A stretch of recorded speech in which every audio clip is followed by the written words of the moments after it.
Welcome back once more to these exciting exchange experiences.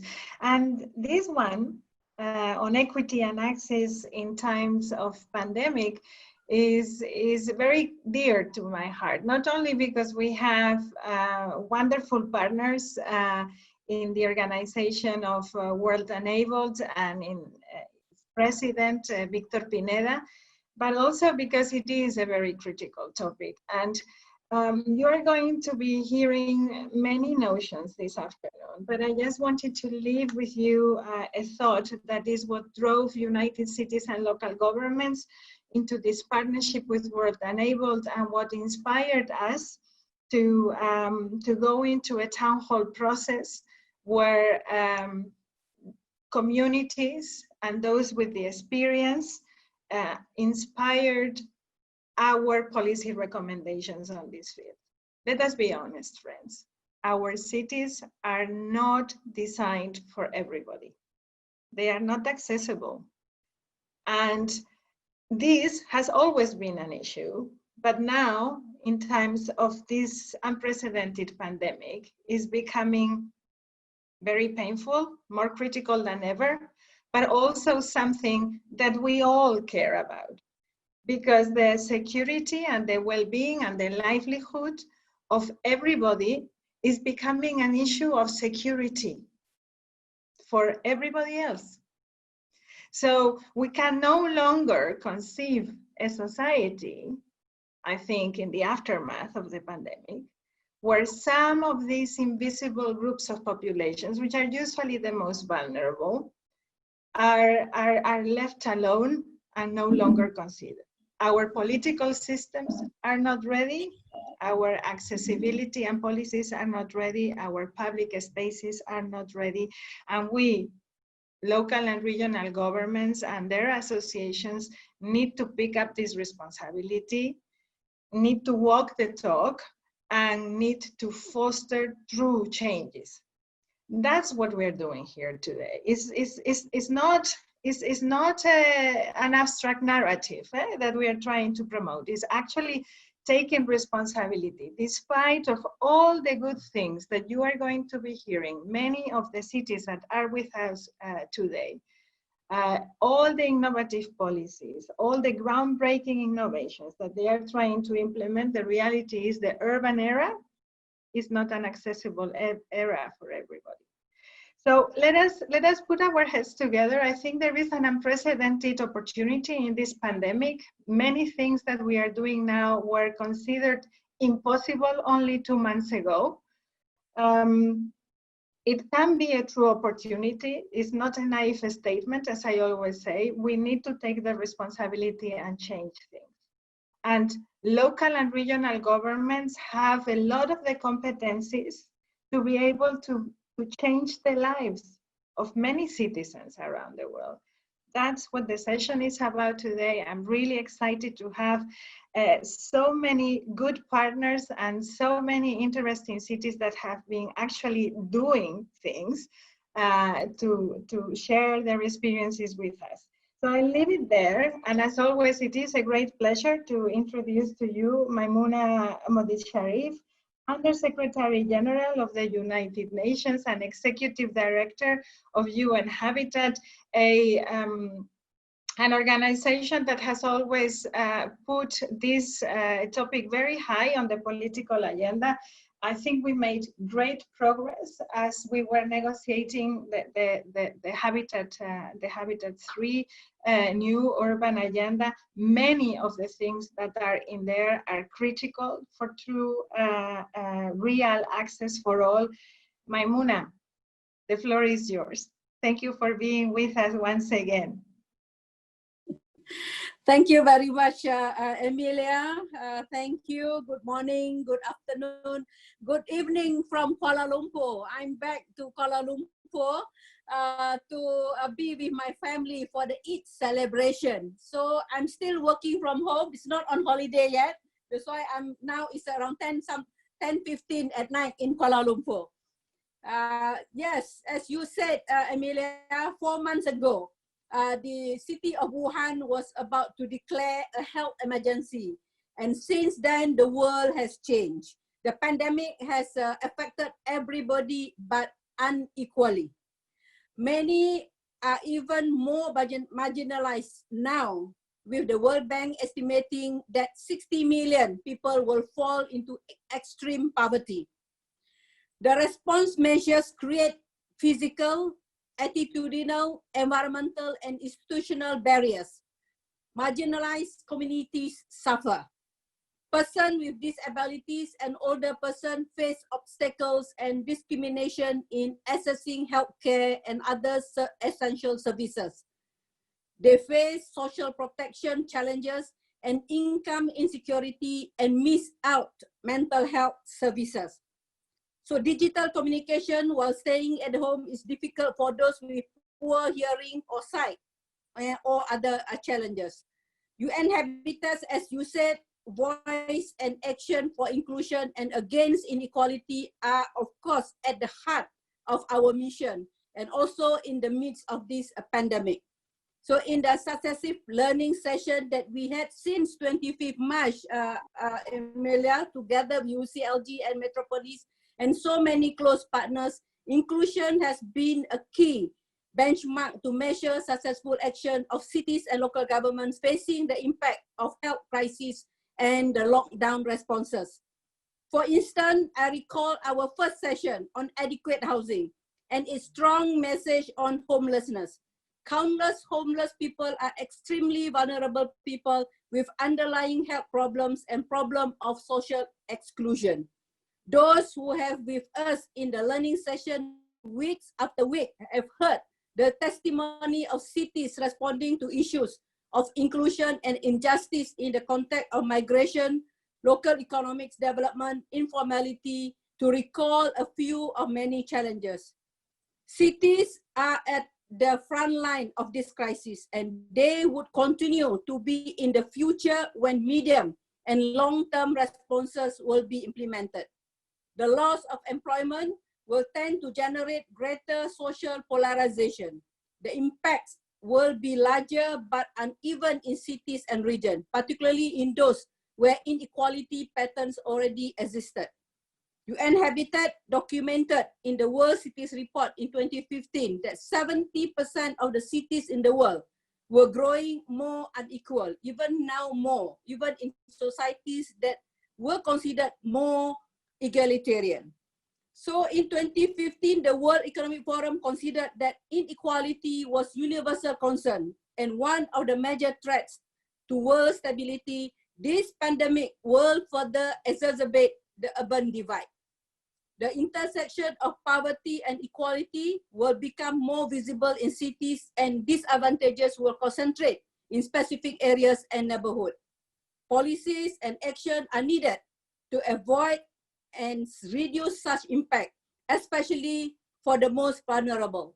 UN Habitat therefore started preparing a special edition of the State of the World Cities Report, focused on the impact and solution beyond the COVID-19 outbreak. Dear friends, we will celebrate the Global Accessibility Day tomorrow, 21st May. We are putting the issue of accessibility front and center. I am grateful for the intense collaboration with UCLG, World Enable, International Development Banks, and member states, including our friends from Germany. Today's focus on inclusion accessibility should make our mission for inclusion more tangible. Older persons and persons with disabilities constitute a significant and increasing segment of urban population anywhere in the world.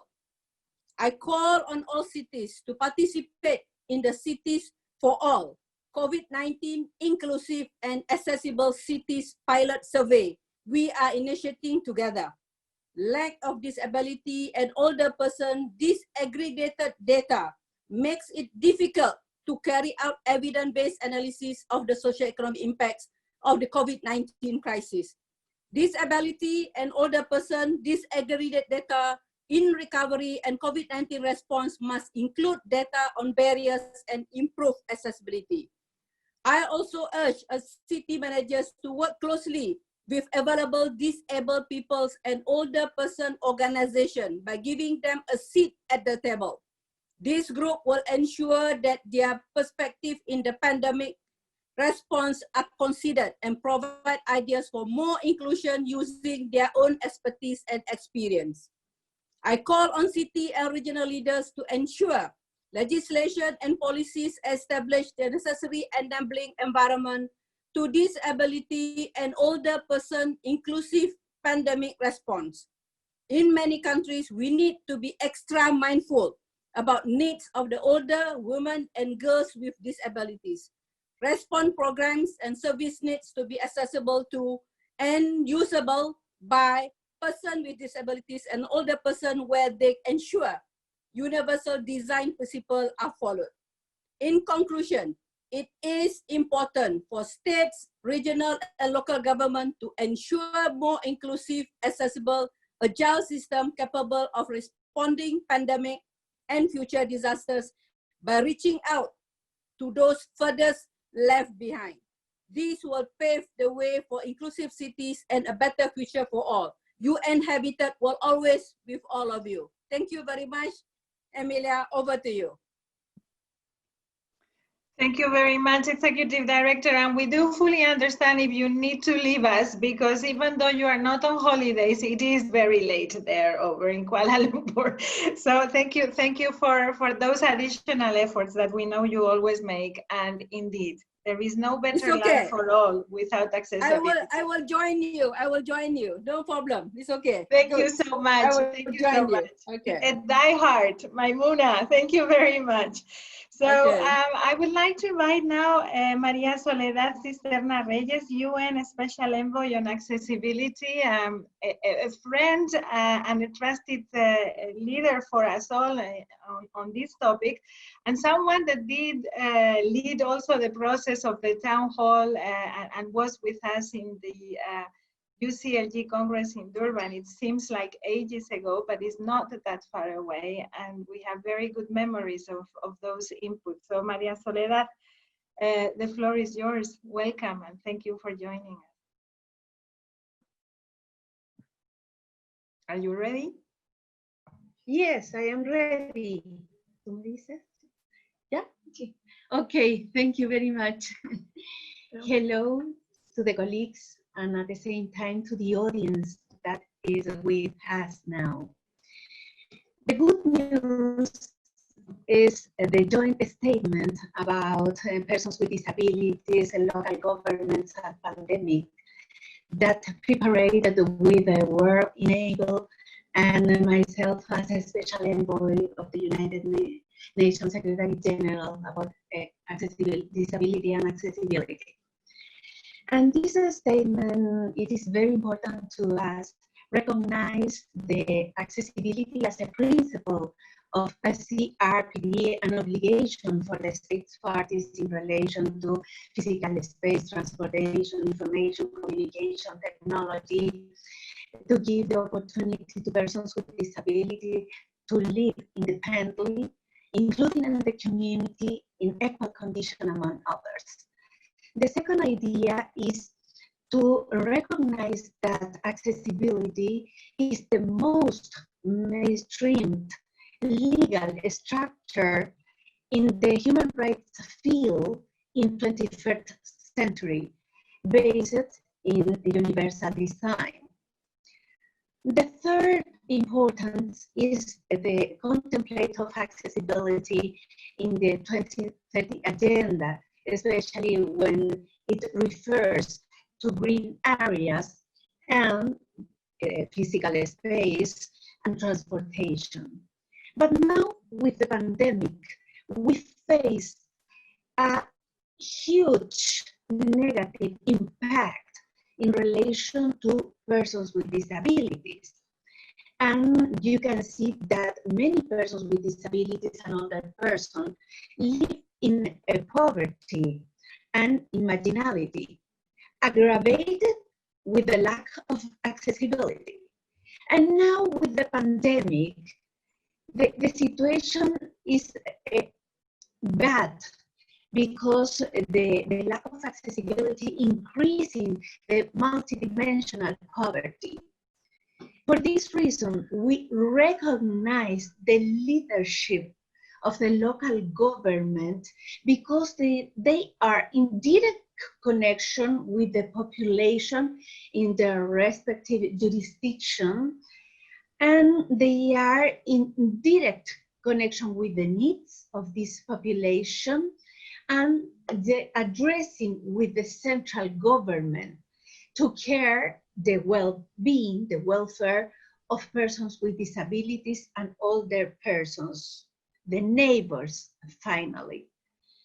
And taking into account this situation, we call to the leadership of local government to take the full participation of the citizens, to create the full inclusion for the preparation, elaboration of public policies, legislation, plans, programs, etc., to face the pandemic, but to take advantage of this experience and to put in the new plans and programs in the future. Accessibility is now, but forever in the cities or other places in the future. And obviously, without discrimination, stereotypes, prejudice, and harmful practices. Our second call is in relation to the unit, cities, and local government organization that is the voice of local government, to put in a center of their action plan with the topic of accessibility, universal accessibility for all persons. And we would like to work together with this organization and the local government to work with the citizens, providing the needs in terms of accessibility, because more accessibility is more development, taking into account CRPD, 2030 agenda, urban agenda, the framework of Sendai in the case of disasters, among other documents, such as the network of a friendly citizen for older persons. And finally, I would like to emphasize the great initiative of Global Compact, because Global Compact is really the space for the dialogue among different local government and different stakeholders, the space to exchange experience, the interaction, to get partnership, to make a reality of the accessibility for the fulfillment of human rights and sustainable development. And I would like to invite to different cities to come here to the Global Compact and to be a member of the great and universal consensus. Thank you very much. Thank you very much, Special Envoy. Thank you, Maria Soledad. Very important points and full commitment from our side to bring this to the political agenda where it needs to be. I mean, you will all agree with me, right, colleagues? I am jumping the script here, but I mean, for me, it is unthinkable that we would not invite Victor Pineda to say hello, because this is his home, he's doing, and he needs to greet us all before we carry on with the debates. Victor, the floor is yours. Promise you will be brief because you will be speaking later. Of course, I just wanted to commend the UN Special Envoy, our dear friend Maimunah Sharif, for their steadfast leadership. Like you know, Emilia, when we launched the Global Compact with GIZ and partners around the world a year and a half ago, we didn't realize that it would completely impact people's lives as it has today. The COVID experience and today's webinar is an example of how cities around the world get leadership by the UN, and directly the city network of UCLG is making an impact. And we're delighted to partner with you on the Global Compact, inclusive and accessible cities, in this theme of inclusive pandemic response. Thank you so much.